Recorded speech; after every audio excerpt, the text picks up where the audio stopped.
बिस्मिल्लाहिर्रहमानिर्रहीम। अस्सलाम वालेकुम नाज़रीन, आप देख रहे हैं राय साकिब डिजिटल मीडिया।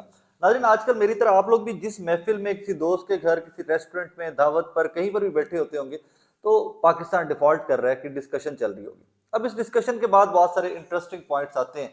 उनमें से कुछ इंटरेस्टिंग पॉइंट्स इस किस्म के हैं कि बैंकों से पैसा निकलवा लो, कहीं पर इन्वेस्ट कर दो, बैंकों में जब डिफॉल्ट कर जाएगा मुल्क तो बैंक बंद हो जाएंगे, मुल्क पूरा बंद हो जाएगा, पेट्रोल नहीं मिलेगा, खाने पीने की चीजें नहीं मिलेगी, स्टोर कर लो, ब्ला ब्ला ब्ला ब्ला ब्ला।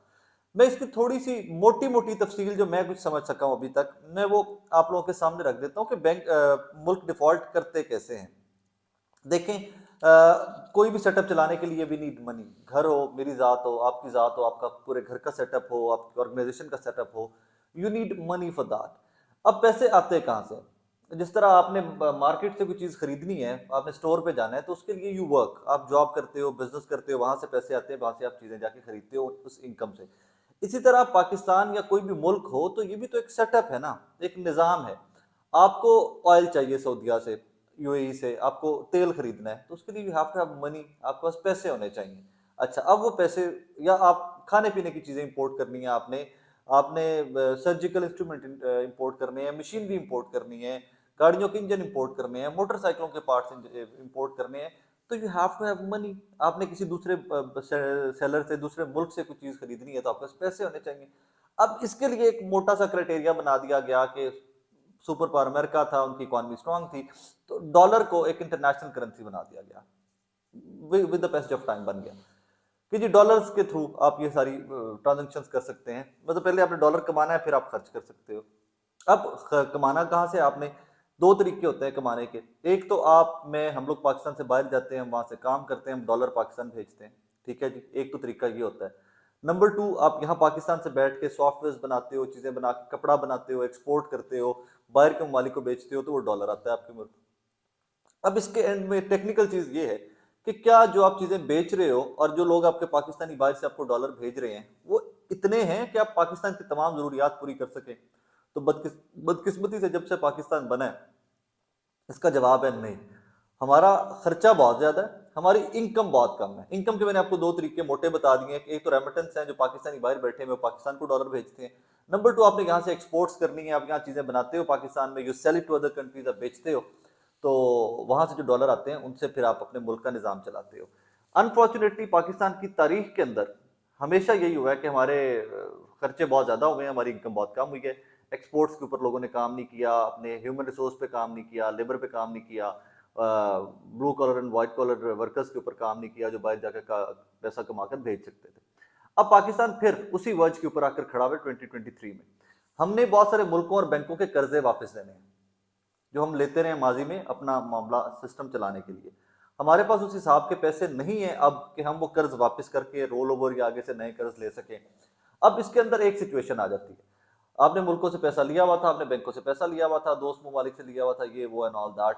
आप कह देते हो कि भाईजान मेरे पास तो अब पैसे नहीं है। ओके फाइन, अब पैसे नहीं है तो आप डिफॉल्ट कर गए कि आपने उनका वक्त के ऊपर कर्जा नहीं दिया। अब नहीं दिया तो फिर फर्दर क्या होगा? डिफॉल्ट कर जाने का मतलब ये नहीं होता कि खाना जंगी लग जाएगी, मर जाएगी, चीजें बहुत महंगी हो जाएंगी, क्योंकि चीजें शॉर्ट हो जाएंगी। मैं आसान अल्फाज में समझाता हूँ आपको। आपको डॉलर नहीं है, बिल्कुल बैंकों में डॉलर नहीं है, आप गाड़ियों का पेट्रोल नहीं मंगवा सकोगे, आप खाने पीने की चीजें नहीं मंगवा सकोगे जो बाहर से आती हैं, और बहुत ज्यादा चीजें हमारी पाकिस्तान की बाहर से आती हैं।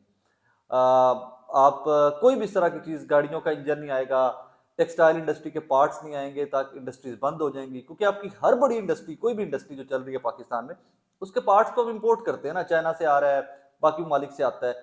आपको डॉलर नहीं होगा इंपोर्ट करने का, तो आप इंपोर्ट नहीं कर सकोगे फिर, क्योंकि आप डिफॉल्ट कर चुके हो, आपका you have nothing on you. उसके बाद जॉबलेसनेस बहुत आएगी, गुर्बत बहुत बढ़ेगी, एट वंस गुर्बत यूं ऊपर जाएगी और कहानी मजीद खराब होती जाएगी। अब इससे क्या पाकिस्तान, अगला सवाल ये आता है, क्या इससे पाकिस्तान कभी निकल पाएगा? देखें, आईएमएफ के पास हम बार बार जाते रहे, आई थिंक हम कोई 15-20 दफा, जब से पाकिस्तान बना है ना, हम 15-20 दफा आईएमएफ के पास वापस जा चुके हैं। आईएमएफ तब सिचुएशन आती है कि जब ममालिक, दोस्त ममालिक आपको पैसे नहीं देते, आपकी रेमिटेंसेस कम है, आपकी एक्सपोर्ट्स बहुत कम है, दोस्त ममालिक भी आपको पैसे देने से इनकार कर देते हैं, तो फिर आप आईएमएफ के पास जाते हैं। तो हमारी तारीख है कि हम वो तारीख के नाजुक मोड़ से, आपने सुना होगा एक जुमला, हम थ्रू आउट तारीख के नाजुक मोड़ से गुजर रहे हैं। हम कोई 15-20 दफा आईएमएफ के पास जा चुके हैं। तो इतना इसको सर पे सवार मत कीजिए, अल्लाह पाक माफ करे, अल्लाह पाक माफ करे। बहुत बुरे हालात होते हैं जो आप डिफॉल्ट करते हैं, बहुत ही बुरे हालात होते हैं। लेकिन इसको इतना ना कि मर गए, लुटे गए और तबाही हो जाएगी और पता क्या हो जाएगा, वो नहीं होता। एक इंटरनेशनली आपका इमेज जो है वो डिस्ट्रॉय हो जाता है। इंटरनेशनली आप इस काबिल नहीं रह जाते क्योंकि डोनर आपके ऊपर दोबारा एतमाद करे, क्योंकि आप डिफॉल्ट कर चुके होते हो।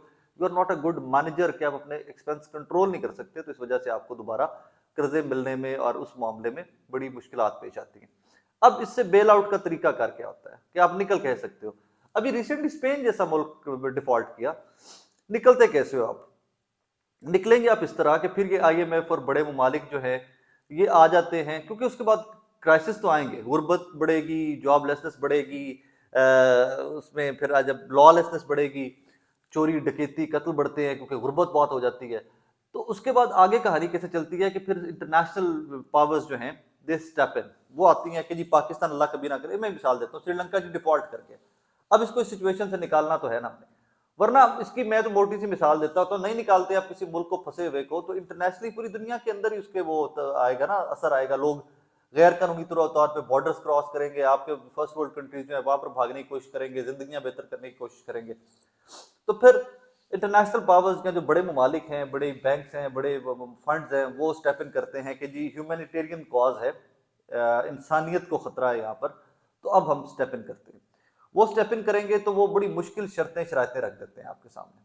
शर्तें शरारतें क्या रख देते हैं कि जी आप अपने खर्चे कम करें, और ये करने चाहिए। मैं तो पहले दिन से कहता हूं कि अगर आप अफोर्ड नहीं कर सकते तो मर्सिडीज मत मंगवाओ यार, बीएमडब्ल्यू मत मंगवाओ, सुजुकी मेरान खुद से बनाओ। यहाँ पे हम असेंबलर्स हैं पाकिस्तान में, हमने सुजुकी मेरान के भी पार्ट्स मंगवा कर यहाँ पर जोड़ने होते हैं। हमने डॉलर बाहर भेजना है, वहां से पार्ट मंगवाना है और फिर हमने उसको असेंबल करना है। सिर्फ यहाँ पे मैकेनिक्स हैं पाकिस्तानी।